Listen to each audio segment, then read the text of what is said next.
Never a half a minute. So I said, well, why would such a system be developed? And Mr. Fuller used to say to me, Francis, it's not important why, just learn what the system is. But, you know, the psychiatrist in me, I've got to understand why. See, that's where little children are brilliant. Little 2-year-old people, little 3-year-old people, they start saying, why?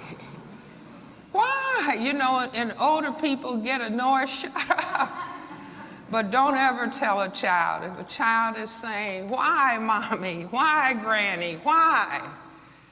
You may not know the answer. Just tell the child, I don't know the answer, but I'll try to find out for you. And if I don't find out and you study and learn, you'll find out. But the question why is what turns on the brain computer. The child is asking about cause and effect. And if you can begin to understand cause and effect, you begin to get a handle on dealing with reality. So I raised the question, well, why this reality of racism? As I said, my grandfather died in 1909, and he's talking about the problem of color. Dr. Du Bois talked about it in 1903. Every black person that has been of significance to black people has tried to grapple with what was happening, what was causing us to be oppressed, and raising issues or raising discussion about it.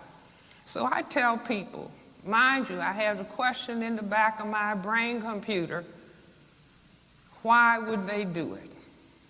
And I was actually in my kitchen cooking, hands in dishwater, and the computer came with the answer.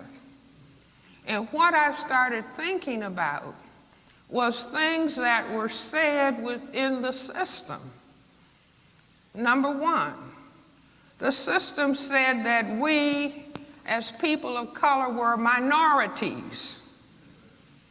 And the other emphasis that was even greater than the factor, the numerical factor, was that we were supposed to be genetically inferior to people who classified themselves as white.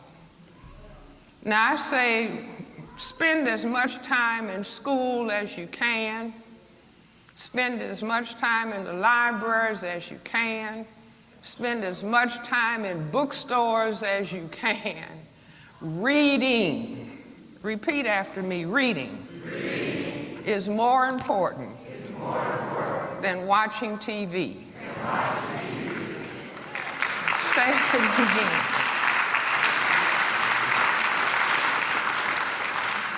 Reading is more important than watching TV. See, everything is in books. Everything is in books. And I say beware of these little small things that you can hold in your hand, where you think you're getting as much information as if you're holding a book. Just beware.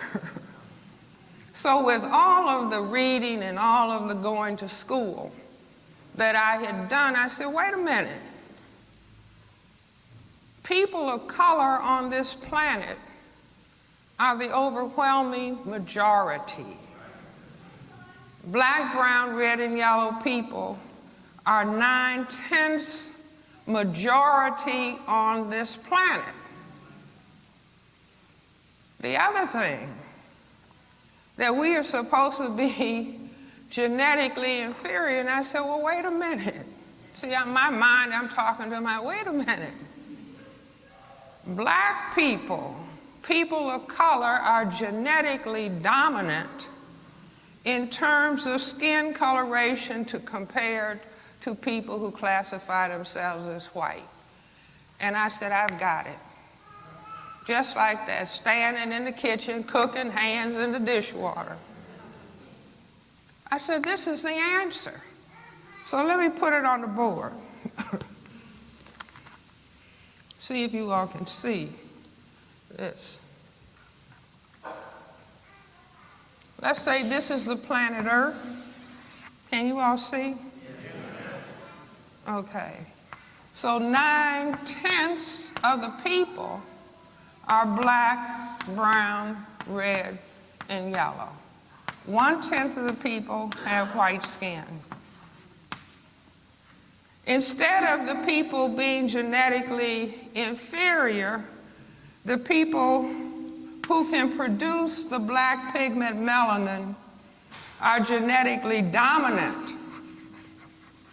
Now, if you don't know what I'm talking about, you haven't taken a course in genetics, just look at our president, Barack Obama. The president's mother is white.